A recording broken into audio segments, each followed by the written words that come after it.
बिस्मिल्लाहिर्रहमानिर्रहीम। अस्सलामु अलैकुम। आप देख रहे हैं ताज 92 न्यूज और मैं हूं नायला भट्टी। शामिल करते हैं आज की अहम खबरें। मुल्क से सूदी निज़ाम और करप्शन का खात्मा ही मुल्क कौम की तरक्की का ज़ामिन है। जमात इस्लामी करप्शन फ्री पाकिस्तान और खुशहाल पाकिस्तान के लिए रोज़ अव्वल से जदोजहद कर रही है। हालिया बारिशों में हुकूमत अवाम को रिलीफ फराहम करने की बजाय इमदाद को हड़प किया गया। आज 4 माह गुजर जाने के बाद हुकूमत अपने दावों को पूरा नहीं कर रही। मुल्क में महंगाई ने गरीब आवाम को जिंदा कब्रिस्तान में मदफिन कर दिया है। आज मुल्क में महंगाई ने गरीब आवाम से जीने का हक भी छीन लिया।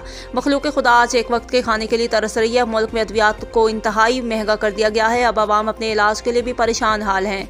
इन ख्यालात का इज़हार जमात इस्लामी के सूबाई ज्वाइंट सेक्रेटरी अब्दुल कद्दूस अहमदानी ने उस्मान शाह हड़ी में अल खिदमत फाउंडेशन टंडुअल अयार की जानिब से बारिश मुतासरीन 100 से ज़ायद खानदानों में राशन तकसीम करके तकरीब से खिताब करते हुए किया।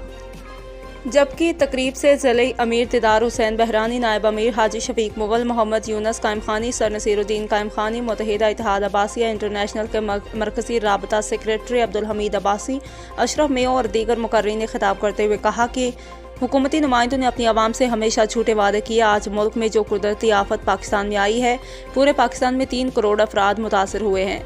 बेसरो सामान अफराद आज भी खुले आसमान तले अपनी ज़िंदगी बसर कर रहे हैं। सिंध में ना तालीमी इदारे बेहतर हैं, ना ही महकमा सेहत के इदारे आवाम को सहूलत फराहम कर रहे हैं।